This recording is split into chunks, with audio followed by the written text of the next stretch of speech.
जय श्री कृष्ण। राधे राधे। आज हम कार्तिक मास के 30वें दिन की कथा श्रवण करेंगे। आइए शुरू करते हैं। बोलिए वृंदावन बान के बिहारी लाल की जय। 30वां अध्याय। राजा पृथु पूछते हैं, हे नारद जी, भगवान का अंतत प्रिय विषम पंचक व्रत कैसे प्रसिद्ध हुआ? तब नारद जी कहने लगे, हे राजा पृथु, यह व्रत आदि काल से है, परंतु बीच में लुप्त हो गया था। फिर यह कैसे प्रसिद्ध हुआ, सो कथा हम तुमसे कहते हैं, सुनो। श्री कृष्ण जी ने विषम जी से इस व्रत का वृतांत कहा। तब सब प्रथम विषम जी ने इस व्रत को किया। इसी कारण तभी से यह व्रत विषम पंच के नाम से प्रसिद्ध हुआ। हे राजन, भगवान श्री कृष्ण जब पांडवों की ओर से दूत बनकर कौरवों को समझाने गए तो सबसे पहले वे विदुर जी के पास पहुंचे। विदुर जी ने उनका अंतत आदर सत्कार किया। फिर श्री कृष्ण जी विषम जी के पास गए। वहां जाकर कुशल क्षेम पूछने के बाद श्री कृष्ण जी ने अपने आने का संपूर्ण वृत्तांत विषम जी से कहा। तब विषम जी कहने लगे, हे भगवान, त्रिलोकीनाथ होते हुए भी आप पांडवों की ओर से दूत बनकर क्यों आए? आपका पांडवों के साथ इतना प्रेम क्यों है? तीनों लोग आपके वश में है, तब पांडवों के पास ऐसा क्या वशीकरण मंत्र है, अथवा उन्होंने ऐसा कौन सा व्रत, तप अथवा जग किया है जिसके कारण आप उनके वश में हो गए? तब श्री कृष्ण हंसकर बोले, हे गंगा पुत्र, जब भी यह अंतत गुप्त वार्तालाप है, फिर भी मैं तुमसे कहता हूँ, उन्होंने एक ऐसा व्रत किया है जो मुझे अंतत प्रिय है, इसीलिए मैं उनके वशीभूत हूँ। अब मैं उसका वृतांत तुमसे कहता हूँ। पूर्व काल में उज्जैन नगरी में 5 ब्राह्मण कवि, सुशी, दृढ़, दंत और हंस नाम वाले निवास करते थे। तीनों ही वेदों को जानने वाले, रूपवान, युवावस्था को प्राप्त, गंधर्व विद्या में अति प्रवीण थे। वह अनेक देशों में घूमते फिरते तथा अपनी गान विद्या का प्रदर्शन करके खूब द्रव्य प्राप्ति किया करते थे। एक समय वह मथुरापुरी में सुवीर नाम वाले राजा के पास आए। संगीत कला में निपुण होने के कारण उन्होंने राज्यसभा में जाने की इच्छा प्रकट की। वे 4 दिन उपवास करते रहे और अंतत पवित्र श्री जमुना जी में स्नान करते रहे। फिर उन्होंने किसी से राजा का संपूर्ण वृत्तांत सुना। उसने बताया कि राजा की कंदाम्बरी नाम वाली एक भोग पत्नी है। वह संगीत विद्या में निपुण, राग तथा कंठ में अंतत प्रवीण, नाचने में दक्ष तथा रूप यौवन में अद्वितीय सुंदरी है। वह प्रतिदिन एकांत में राजा के सामने नृत्य करती तथा गाती है। ऐसा सुनकर वह ऐसे स्थान पर जहाँ से नृत्य तथा ताल का शब्द सुनाई पड़ता था जाकर खड़े हो गए। फिर राजा के पास आने जाने वाले के समीप जाकर कहने लगे, बड़े ही दुख की बात है कि राजा के पास नृत्य कला का जानने वाला कोई नहीं। बीना में 2 तार ढीले हैं, तार बराबर नहीं है, बाजे में नृत्य शुद्ध नहीं है। इसी प्रकार की बातें वह प्रत्येक से कहते रहे, जब तक किसी ने यह बात राजा से जाकर कह दी। राजा ने तत्काल जहां पर कदम्बरी का नृत्य हो रहा था उन 5 को बुलाया। वहां पहुंचकर उन्होंने राजा को आशीर्वाद दिया और बैठ गए। कंदाम्बरी ने उनको संगीत विद्या में अति निपुण समझकर विशेष नृत्य किया। जब उसने चक्कर में ताल दिया तो उन ब्राह्मणों ने उसको रोक दिया। उसने चक्कर छोड़ तथा जोग्य ताल दिया, मगर चक्कर खंडित नहीं किया। इस पर कंदाम्बरी का रूप और गुण देखकर वह 5 उस पर मोहित हो गए। कंदाम्बरी भी 5 को देखकर उन पर मोहित हो गई। उसने रात्रि को चोरी छिपे ब्राह्मणों के पास अपनी एक सखी के हाथ यह संदेश भेजा कि तुम 5 में से एक प्रतिदिन नगरी से दूर उत्तरी कोण में जमुना तट के समीप जन शून्य लताओं से ढका हुआ अनंत नामक तीर्थ है। वहां पर मेरे पास आकर अपनी अपनी विद्या तथा गुण का प्रदर्शन करो। मैं भी बीना तथा राग की अपनी कुशलता दिखाऊंगी। भगवान कहते हैं, हे विषम जी, एक ब्रह्मचारी जो मेरा भक्त था, दुष्ट संगति के भय से वह गांव से अति दूर वहां रहता था। उन दोनों वह विषम पंचक व्रत करता हुआ देवालय में मेरा पूजन करता था। कार्तिक शुक्ल एकादशी के दिन उन संगीत के ब्राह्मणों में से कवि नाम वाला ब्राह्मण वहां पर आया। कंदाम्बरी भी मुनि के उस स्थान पर पहुंच गई। वहां मुनि ने जिस प्रकार पूजा की, उस कवि नामक ब्राह्मण ने भी उसी प्रकार भगवान का पूजन किया। उसके बाद बीना लेकर गान करने लगे। उस मुनि ने क्योंकि अपना मन जीता हुआ था, इस कारण उसने गान सुनकर भी क्रोध नहीं किया। सारी रात कंदम्बरी और कवि गायन व नृत्य करते रहे। मुनि को गोबर का आचमन करते देख कवि ने भी वैसा ही किया। प्रातःकाल होते ही कंदम्बरी राजमहल में पहुंच गई। मुनि की संगति से उनके समस्त पाप दूर हो गए। इस कारण द्वादशी के दिन कवि अपना समस्त द्रव्य दान करके विरक्त हो गया। दूसरे दिन सुशी आया। उसने भी कंदम्बरी के साथ रात्रि भर नृत्य गायन किया और मुनि की भांति हमारा पूजन करके गौमूत्र का आचमन किया। फिर प्रातःकाल होते हुए भी वह भी अपना धन आदि दान करके विरक्त हो गया। उसने निश्चय किया कि जिस प्रकार कंदम्बरी के नृत्य गायन व रूप को देखकर मुनि का मन चलायमान नहीं हुआ, उसी प्रकार मुझे भी अपने मन को वश में करना चाहिए। त्रयोदशी के दिन दृढ़ नाम वाला ब्राह्मण कंदम्बरी से मिलने आया और नृत्य गायन करने के बाद मुनि की तरह पूजन व गौ का दूध पीकर विरक्त होकर चला गया। चतुर्दशी को वहां पर दंत नाम वाला ब्राह्मण आया और पहले वाले अपने बंधुओं के समान कंदम्बरी के साथ नृत्य गायन करके मुनि से बचे घी का पान करके शुद्ध चित्त होने के कारण विरक्त हो गया। सबसे अंत में पूर्णमासी को हंस नामक ब्राह्मण ने आकर मुनि को देख उनको नमस्कार किया और जमुना में स्नान कर आंवले के वृक्ष के नीचे बैठकर श्राद्ध कर्म किया। भगवान कहते हैं, हे भीष्म जी, कार्तिक के महीने में हमारा पूजन तथा दान पुण्य करने से करोड़ों योगों का फल प्राप्त होता है। अतः हंस नामक वह ब्राह्मण सत्संग, पूजन तथा मुनि के बचे हुए दही का पान करके विरक्त हो गया और अपना सब धन दान करके तीर्थ यात्रा को चला गया। उधर राजा ने मंदिर में कंदम्बरी के जाने का समाचार सुनकर उसे महल में बंद कर दिया, जिससे वह मंदिर ना जा सकी।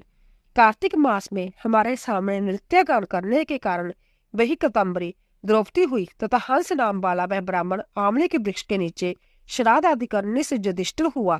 एकादशी के जागरण के कारण कवि अर्जुन, सुशी, सहदेव, दंत, नकुल तथा दृढ़ नाम वाला पराक्रमी भीम हुआ। हे भीष्म जी, वस्तुत इस व्रत के प्रभाव से ही मैं पांडवों के वशीभूत हूँ। अब तुम्हारे द्वारा जब पंचक व्रत किए जाने से यह तुम्हारे नाम से ही विख्यात होगा, अर्थात भीष्म पंचक व्रत कहलाएगा। इस व्रत के अंत में ब्राह्मणों को भोजन कराकर यथाशक्ति दान दक्षिणा देनी चाहिए। इसी तरह जय अध्याय पूरा हुआ। बोले बांके बिहारी लाल की जय। आज मैं पूर्णिमा के अवसर पर आपके सामने सत्यनारायण की कथा प्रस्तुत कर रही हूँ। कृपया वीडियो के अंत तक बने रहिए। आइए शुरू करते हैं। बोले सत्यनारायण भगवान की जय। एक समय नैमिषारण्य तीर्थ में शौनकादि सभी ऋषियों तथा मुनियों ने पुराण शास्त्र के वेत्ता श्री सूत जी महाराज से पूछा, महामुने, किस व्रत अथवा तपस्या से मनोवांछित फल प्राप्त होता है, उसे हम सब सुनना चाहते हैं। श्री सूत जी बोले, इसी प्रकार देव ऋषि नारद जी के द्वारा भी पूछे जाने पर भगवान श्री कमलापति जी ने उनसे जैसा कहा था उसे कह रहा हूँ, आप लोग सावधान होकर सुने। एक समय जोगी नारद जी लोगों के कल्याण की कामना के विविध लोकों में भ्रमण करते हुए पृथ्वी लोक में आए और जहाँ उन्होंने अपने कर्म फल के अनुसार नाना जोनियों में उत्पन्न सभी प्राणियों को अनेक प्रकार के क्लेश दुख भोगते हुए देखा तथा किस उपाय से इनके दुखों का सुनिश्चित रूप से नाश हो सकता है, ऐसा मन में विचार करके वह विष्णु लोक को गए। वहां 4 भुजाओं वाले शंख, चक्र, गदा, पद्म तथा बनमाला से विभूषित भगवान श्री नारायण जी का दर्शन कर उन देवादिदेव की वह स्तुति करने लगे। नारद जी बोले, हे वाणी और मन से परे स्वरूप वाले, अनंत शक्ति संपन्न, आदि मध्य और अंत से रहित, निर्गुण और सकल कल्याण में गुणों से संपन्न, भक्तों की पीड़ा नष्ट करने वाले परमात्मन, आपको नमस्कार है। स्तुति सुनने के अंतर भगवान श्री विष्णु जी ने नारद जी से कहा, महाभाग, आप किस प्रयोजन से जहाँ आए हैं, आपके मन में क्या है? नारद जी बोले, भगवान, पृथ्वी लोक में अपने पाप कर्मों के द्वारा विभिन्न जोनियों में उत्पन्न सभी लोग बहुत प्रकार के क्लेशों से दुखी हो रहे हैं। हे नाथ, किस लघु उपाय से उनके कष्टों का निवारण हो सकेगा? यदि आपकी मेरे ऊपर कृपा हो तो वह सब मैं सुनना चाहता हूँ, उसे बताइए। श्री भगवान ने कहा, हे वत्स, संसार के ऊपर अनुग्रह करने की इच्छा से आपने बहुत अच्छी बात पूछी है। जिस व्रत के करने से प्राणी मोह से मुक्त हो जाता है, उसे आपको बताता हूँ। सुने, हे वत्स, स्वर्ग और पृथ्वी लोक में दुर्लभ भगवान सत्यनारायण का एक महान व्रत है। आपके स्नेह के कारण इस समय मैं उसे कह रहा हूँ। अच्छी प्रकार विधि विधान से भगवान सत्यनारायण जी का व्रत करके मनुष्य शीघ्र ही सुख प्राप्त कर परलोक में मोक्ष प्राप्त कर सकता है। भगवान की ऐसी वाणी सुनकर नारद जी ने कहा, प्रभु, इस व्रत को करने का फल क्या है? इसका विधान क्या है? इस व्रत को किसने किया और इसे कब करना चाहिए? जय सब विस्तार पूर्वक बतलाइए। भगवान ने कहा, जय श्री सत्यनारायण जी व्रत दुख शोक आदि का शमन करने वाला, धन धान्य की वृद्धि करने वाला, सौभाग्य और संतान देने वाला तथा स्वतः विजय प्रदान करने वाला है। जिस किसी भी दिन भक्ति और श्रद्धा से संबित होकर मनुष्य ब्राह्मणों और बंधु बांधवों के साथ धर्म में तत्पर होकर सायंकाल में भगवान श्री सत्यनारायण जी की पूजा करे, नैवेद्य के रूप में उत्तम कोटि के भोजनीय पदार्थ को सवाया मात्रा में भक्ति पूर्वक अर्पित करना चाहिए। केले के फल, घी, दूध, गेहूं का चूर्ण अथवा गेहूं के चूर्ण के अभाव में साठी का चूर्ण, शक्कर या गुड़, यह सब योग्य सामग्री सवाया मात्रा में इकट्ठी कर निवेदित करना चाहिए। बंधु बांधवों के साथ श्री सत्यनारायण भगवान जी की कथा सुनकर ब्राह्मणों को भोजन कराना चाहिए। भक्ति पूर्वक प्रसाद ग्रहण करके नृत्य, गीत आदि का आयोजन करे। तदंतर भगवान सत्यनारायण का स्मरण करते हुए अपने घर को जाए। ऐसा करने से मनुष्य की अभिलाषा अवश्य पूर्ण होती है। विशेष रूप से कलयुग में पृथ्वी लोक में यह सबसे छोटा एवं सरल उपाय है। कथा का प्रथम अध्याय संपूर्ण हुआ। द्वितीय अध्याय। सूत जी ने कहा, हे ऋषियों, जिन्होंने पहले समय में इस व्रत को किया है उनका इतिहास कहता हूँ, आप सब ध्यान से सुने। सुंदर काशीपुरी नगरी में एक अंतत निर्धन ब्राह्मण रहता था। वह ब्राह्मण भूख और प्यास से बेचैन होकर पृथ्वी पर घूमता रहता था। ब्राह्मणों से प्रेम करने वाले श्री विष्णु भगवान जी ने ब्राह्मण को देखकर एक दिन बूढ़े ब्राह्मण का रूप धारण कर ब्राह्मण के पास जाकर आदर के साथ पूछा, हे विप्रदेव, तुम नित्य ही दुखी होकर पृथ्वी पर क्यों घूमते हो? तब उस ब्राह्मण ने कहा, मैं भिक्षा के लिए पृथ्वी पर फिरता हूँ। हे भगवान, यदि आप इससे छुटकारा पाने का कोई उपाय जानते हो तो कृपा कर मुझे बताइए। वृद्ध ब्राह्मण का रूप धारण किए हुए श्री विष्णु ने कहा, हे ब्राह्मण, श्री सत्यनारायण भगवान मनोवांछित फल देने वाले हैं, इसलिए तुम उनका पूजन करो। इससे मनुष्य सब दुखों से मुक्त हो जाता है। ब्राह्मण को व्रत का सारा विधान बताकर बूढ़े ब्राह्मण का रूप धारण करने वाले श्री भगवान जी अंतर्धान हो गए। जिस व्रत को वृद्ध ब्राह्मण ने बताया है, मैं उसको अवश्य करूंगा। जय निश्चय कर वह ब्राह्मण घर चला गया। अगले दिन वह जल्दी उठा और श्री सत्यनारायण जी का व्रत करने का निश्चय कर भिक्षा मांगने के लिए चल दिया। उस दिन उसको भिक्षा में बहुत धन मिला, जिससे उसने पूजा का सामान खरीदा और घर आकर अपने बंधु बांधवों के साथ श्री सत्यनारायण जी का व्रत किया। इसके करने से वह ब्राह्मण सब दुखों से छूटकर नेक प्रकार की सुख संपत्तियों से युक्त हुआ। तभी से वह विप्र हर मास व्रत करने लगा। इसी प्रकार सत्यनारायण जी के व्रत को जो भी शास्त्र विधि के अनुसार करेगा, वह सब पापों से छूटकर मोक्ष को प्राप्त होगा। आगे भी जो मनुष्य पृथ्वी पर श्री सत्यनारायण जी का व्रत करेगा, वह सब दुखों से छूट जाएगा। इस तरह नारद जी से सत्यनारायण भगवान का कहा हुआ व्रत मैंने आपसे कहा। तब ऋषियों ने कहा, हे मुनीश्वर, संसार में इस विप्र से सुनकर किस किस ने इस व्रत को किया, यह हम सब सुनना चाहते हैं। श्री सूत जी बोले, हे मुनियों, जिस जिस प्राणी ने इस व्रत को किया है उन सब की कथा सुनो। एक समय वह ब्राह्मण धन और ऐश्वर्य के अनुसार बंधु बांधवों के साथ व्रत पूजन कर रहा था कि उसी समय एक लकड़हारा आया। उसने लकड़ियां बाहर रख दी और विप्र के घर में चला गया। प्यास से व्याकुल लकड़हारे ने विप्र को व्रत करते देखा। वह प्यास को भूल गया। उसने उस विप्र को नमस्कार किया और पूछा, हे विप्र, आप यह किसका पूजन कर रहे हो? इस व्रत से क्या फल मिलता है? कृपा करके मुझे बताइए। ब्राह्मण ने कहा, सब मनोकामनाओं को पूरा करने वाला जय श्री सत्यनारायण जी का व्रत है। इनकी ही कृपा से मेरे जहाँ धन धान्य आदि की वृद्धि हुई है। विप्र से इस बात के बारे में जानकर वह लकड़हारा बहुत प्रसन्न हुआ। भगवान का चरणामृत ले और भोजन करने के बाद वह अपने घर को चला गया। अगले दिन लकड़हारे ने अपने मन में संकल्प किया कि आज ग्राम में लकड़ी बेचने से जो धन मिलेगा उसी से भगवान सत्यनारायण जी का उत्तम व्रत करूंगा। मन में ऐसा विचार कर वह लकड़हारा लकड़ियां अपने सिर पर रखकर जिस नगर में धनवान लोग रहते थे वहां गया। उस दिन उसे उन लकड़ियों के चौगुने दाम मिले।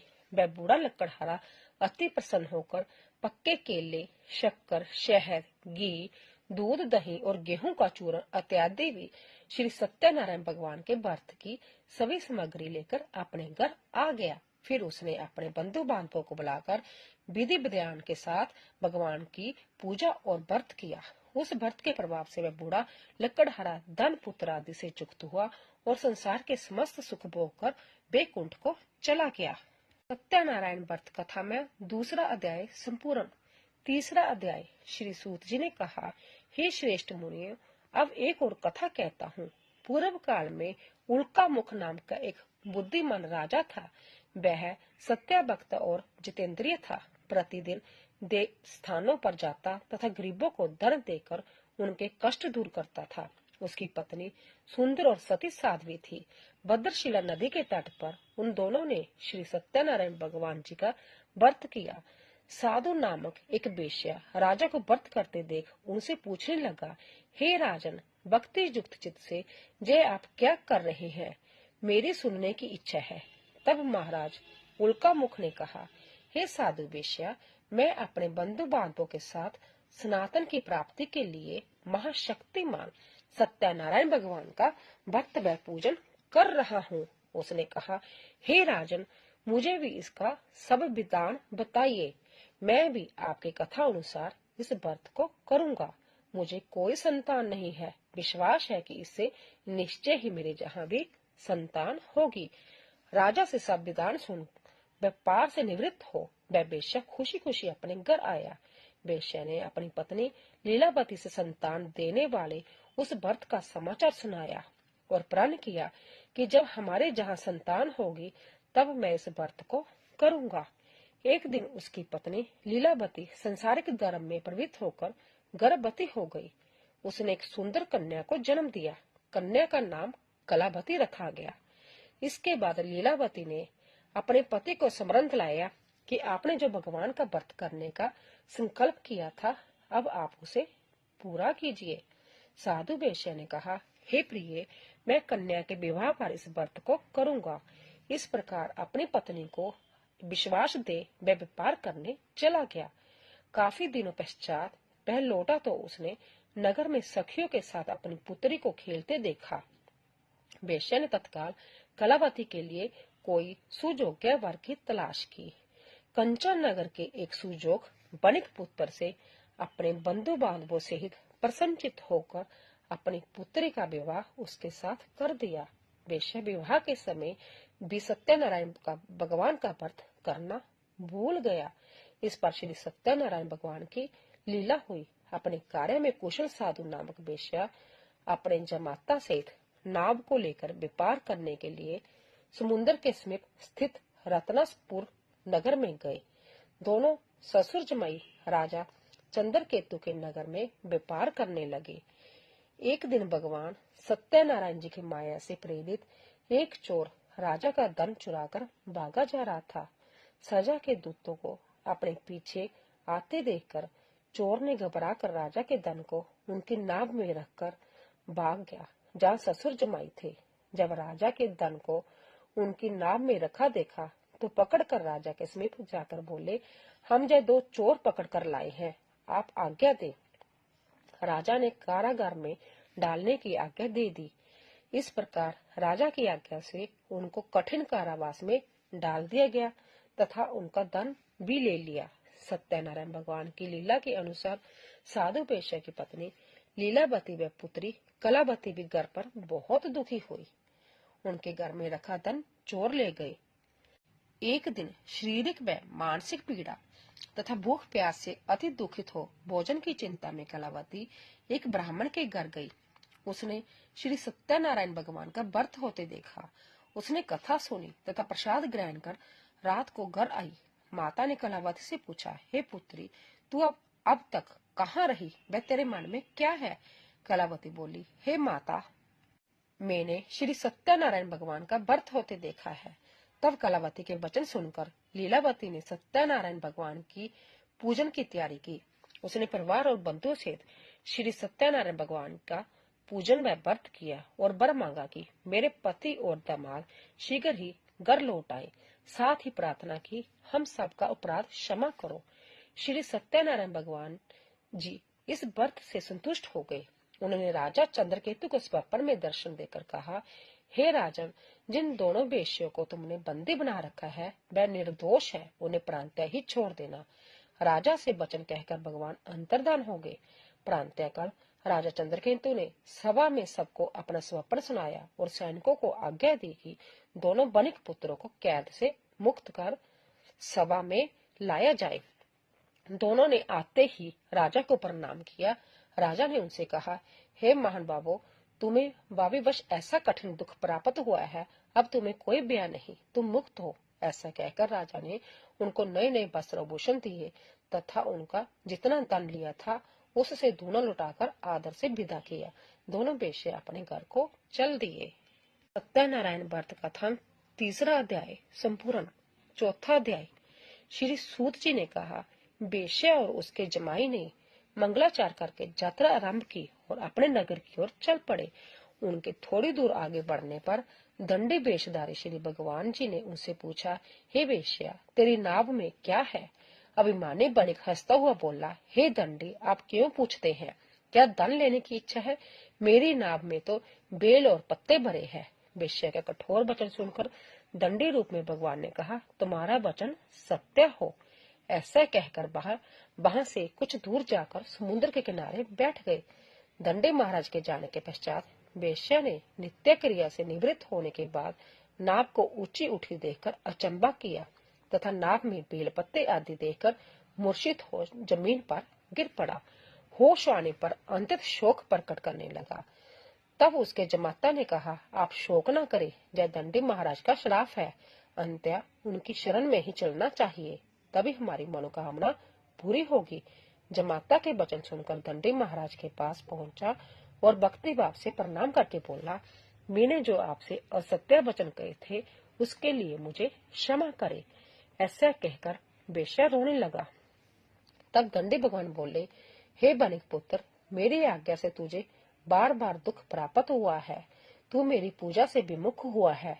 तब उसने कहा, हे भगवान, आपकी माया से ब्रह्मा आदि देवता भी आपके रूप को नहीं जान पाते, तब मैं अज्ञानी भला कैसे जान सकता हूँ? आप प्रसन्न होइए, मैं अपने सामर्थ्य के अनुसार आपकी पूजा करूंगा। मेरी रक्षा कीजिए और पहले के समान मेरी नौका को धन से भर दीजिए।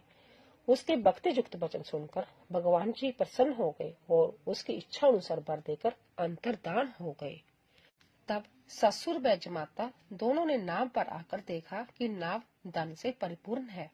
फिर वे भगवान सत्यनारायण जी का पूजन कर जमाता सहित अपने नगर को चले आए। जब वह अपने नगर के निकट पहुंचा तब उसने एक दूत को अपने घर भेजा। दूत ने वेश्या के घर जाकर उसकी पत्नी को नमस्कार किया और कहा, आपके पति अपने दामाद सहित इस नगर के समीप आ गए हैं। लीलावती और उसकी कन्या कलावती उस समय भगवान का पूजन कर रही थी। दूत का वचन सुनकर साधु की पत्नी ने बड़े हर्ष के साथ सत्यदेव का पूजन पूर्ण किया और अपनी पुत्री से कहा, मैं अपने पति के दर्शन को चाहती हूँ, तू भी कार्य पूर्ण कर शीघ्र आना। परंतु कलावती पूजन और प्रसाद छोड़कर अपने पति के दर्शन के लिए चली गई, परंतु उसको पति का दर्शन प्राप्त नहीं हुआ। नौका को डूबा हुआ तथा कन्या को रोती हुई देख वेश्या दुखित हो बोली, हे प्रभु, मुझसे या मेरे परिवार से जो भूल हुई है उसे क्षमा करो। उसके दीन वचन सुनकर सत्यदेव भगवान प्रसन्न हो गए। आकाशवाणी हुई, हे वेश्या, तेरी कन्या प्रसाद छोड़कर आई है, इसका पति अदृश्य हुआ है। यदि वह घर जाकर प्रसाद खाकर लौटे तो इसका पति अवश्य मिलेगा। आकाशवाणी सुनकर कलावती ने घर पहुंचकर पूजन कर प्रसाद खाया और फिर आकर अपने पति के दर्शन किए। फिर वेश्या ने वही बंधु बांधवों से सत्यदेव का विधि पूर्वक पूजन किया। वह इस लोक का सुख भोग कर अंत में स्वर्ग लोक को गया। सत्यनारायण व्रत कथा में चौथा अध्याय संपूर्ण। 5वां अध्याय। श्री सूत जी ने आके कहा, हे ऋषियों, मैं एक और कथा सुनाता हूँ। प्रजा पालन में लीन तुंगध्वज नाम का एक राजा था। उसने भगवान सत्यदेव का प्रसाद त्याग कर बहुत दुख पाया। एक समय राजा वन में वन्य पशुओं को मारकर बड़ के वृक्ष के नीचे आया। वहां उसने ग्वालों को भक्ति भाव से बंधु बांधवों सहित श्री सत्यनारायण जी का व्रत पूजन करते देखा। परंतु राजा देखकर भी अभिमानवश ना तो वहां गया और ना ही सत्यदेव भगवान को नमस्कार ही किया। जब ग्वालों ने भगवान जी का प्रसाद उनके सामने रखा तो वह प्रसाद त्याग कर अपने नगर को चला गया। नगर में पहुंचकर उसने देखा कि उसका सब कुछ नष्ट हो गया।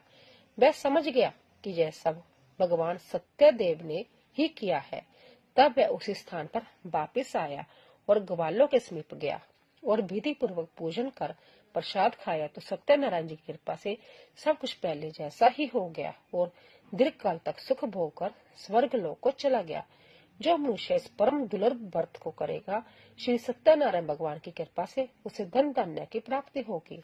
निर्धन धनी बंदी बंधन से मुक्त होकर निर्भय हो जाता है। संतानहीन को संतान प्राप्त हो जाती है तथा सब मनोरथ पूर्ण होकर अंत में वह वैकुंठ धाम को जाता है। जिन्होंने पहले इस व्रत को किया, अब उनके दूसरे जन्म की कथा भी सुनिए। संत आनंद नाम ब्राह्मण ने सुदामा के रूप में जन्म लेकर श्री कृष्ण की भक्ति कर मोक्ष प्राप्त किया। उल्का मुख नाम के महाराज राजा दशरथ बने और श्री रंगनाथ का पूजन कर वैकुंठ को प्राप्त हुए। साधु नाम के वेश्या ने धर्मात्मा व सत्य प्रतिज्ञ राजा मोरध्वज बनकर अपने पुत्र को आरे से चीरकर मोक्ष को प्राप्त हुआ। महाराज तुंगध्वज संभ्य भूमनु हुए। उन्होंने बहुत से लोगों को भगवान की भक्ति में लीन कर मोक्ष प्राप्त किया। लक्कड़हारा भीड़ अगले जन्म में ग्रह नामक निषाद राजा हुआ, जिसने भगवान श्री राम के चरणों की सेवा कर मोक्ष प्राप्त किया। सत्यनारायण व्रत कथा 5वां अध्याय संपूर्ण हुआ। बोलिए सत्यनारायण भगवान की जय। तो दोस्तों, अगर आपको हमारी कथा पसंद आई हो, प्लीज ज्यादा से ज्यादा शेयर कीजिए। आप सभी का धन्यवाद।